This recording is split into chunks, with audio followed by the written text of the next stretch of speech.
देने की बात यह है फ्लेक्सिबिलिटी टू चेंज। एक और क्वालिटी उन्होंने लिखी है सेल्फ अवेयरनेस।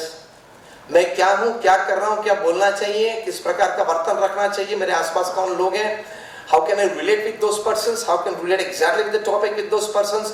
एक सेल्फ अवेयरनेस, वो व्यक्ति कभी प्राइवेट या पब्लिक में कोई भूल नहीं करेगा। और कभी आप भूल नहीं करते, सेल्फ अवेयर पर्सन हो तो आपकी प्रगति, आपका ग्रोथ जरूर है, क्योंकि आपकी वाणी में नम्रता है, आपके वर्तन में नम्रता है, क्योंकि आप सेल्फ अवेयर हो कि मेरे सामने बैठे हैं ऑफिस में, चाहे मेरे से छोटा आदमी हो, लेकिन आज मेरी ऑफिस में आए, मेरा मेहमान है, मैं होस्ट हूं, उनकी डिग्निटी, उनका गौरव बढ़े, इस प्रकार से मेरी वाणी और वर्तन होने चाहिए। हाँ या ना? That is called spiritual wisdom, self awareness.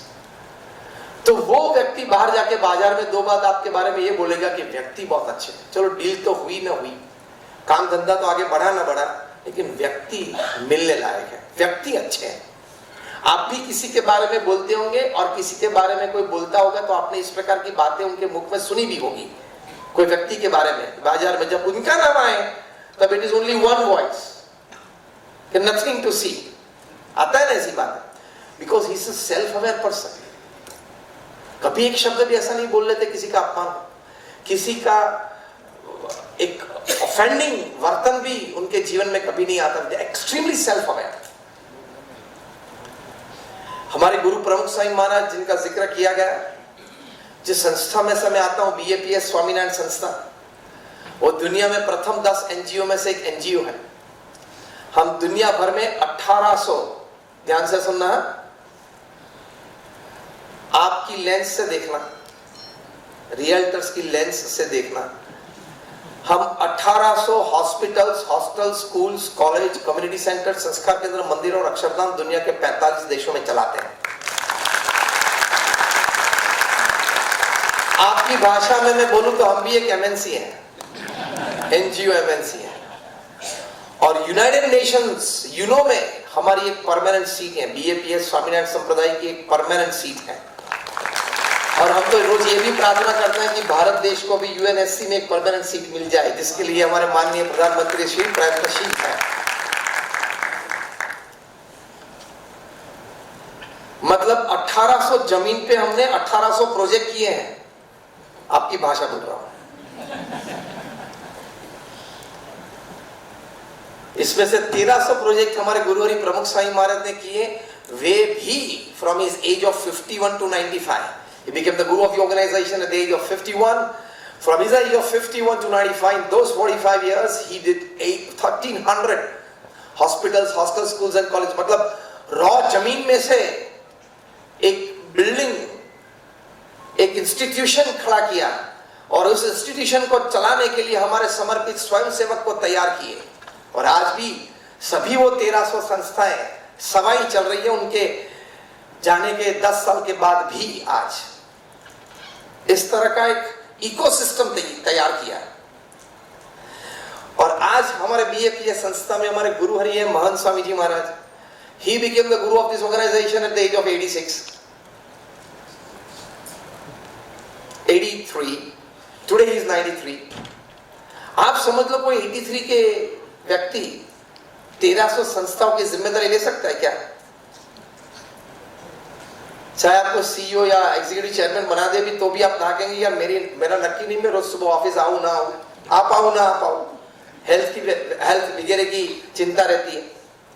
He took the responsibility of this organization at the age of 83. Today he is 93.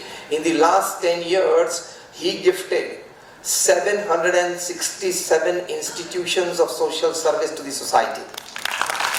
767, उसमें से निर्माणाधीन है, इसलिए हम 1800 कहते हैं, बाकी के निर्माणाधीन है। प्रमुख स्वामी महाराज ने हर 15वें दिन एक नई संस्था का निर्माण किया, समाज को भेंट दी। महान स्वामी जी महाराज आज हर 6वें दिन एक नई संस्था का निर्माण कर रहे हैं, समाज को भेंट कर रहे हैं। तो अभी मैं आपके सामने खड़ा हूं, आपके रियल्टर्स की भाषा में बोलूं तो हर 6वें दिन एक नए प्रोजेक्ट हम लॉन्च नहीं, पूरा करके समाज को भेंट दे देते हैं, नई जमीन पे नया प्रोजेक्ट। इसलिए आज जब मैं आपको बात कर रहा हूं, 100 से ज्यादा हमारे निर्माणाधीन कार्य विश्व के 40 देशों में चल रहे हैं।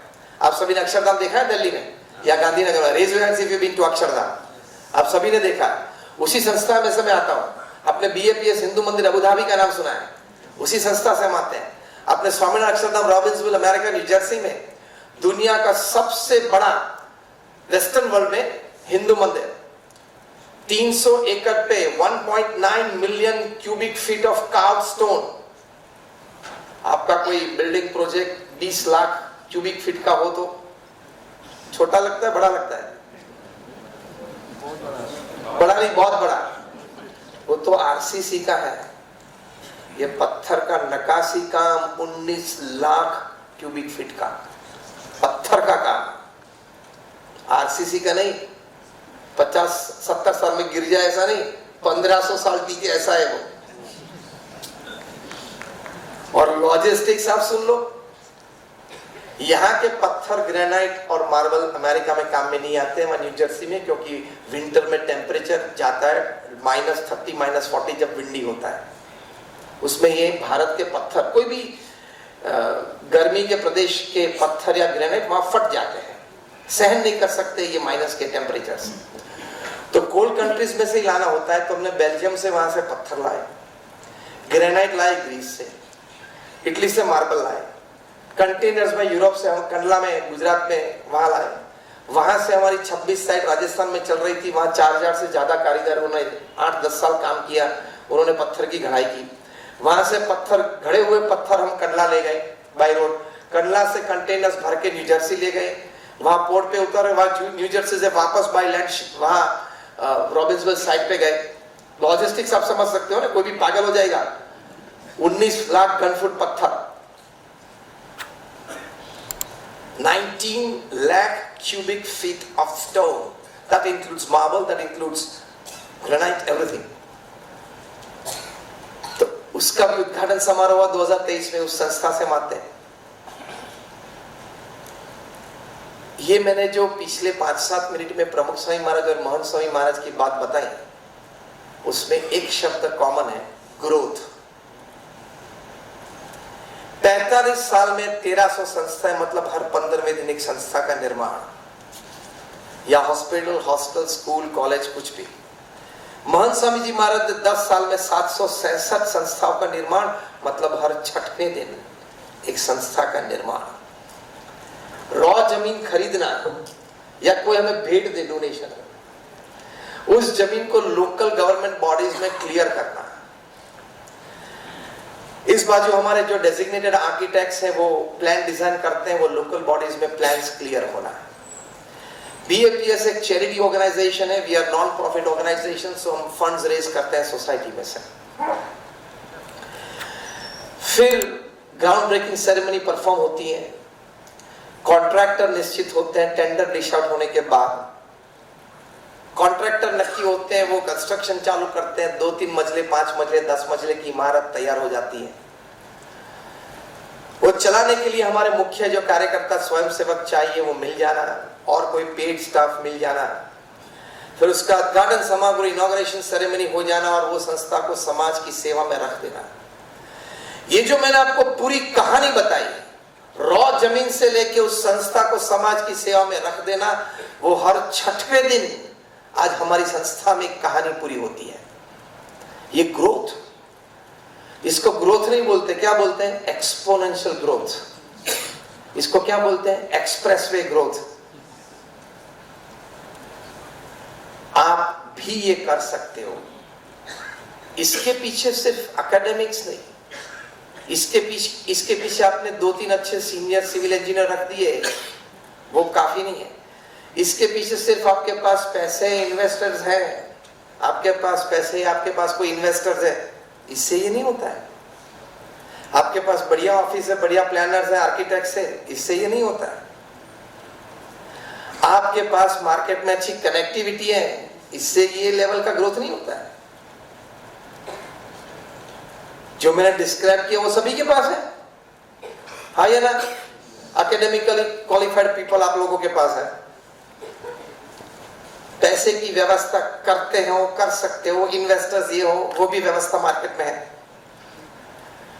आप आप लोग 10, 15, 25 साल से क्षेत्र में काम करते हो तो आपका भी एक नाम है, एक क्रेडिट है, आपकी एक प्रेस्टीज है, तो वो भी आपके पास है। ये सभी बातें काम में आती हैं, लेकिन जब आप एक्सपोनेंशियल ग्रोथ की बात करते हो, सस्टेन्ड ग्रोथ की बात करते हो, जब आप सॉलिड ग्रोथ की बात करते हो, जब लॉन्ग टर्म ग्रोथ की बातें करते हो, तब उसमें वैल्यू सिस्टम होना बहुत जरूरी है, स्पिरिचुअल विजडम होना बहुत जरूरी है।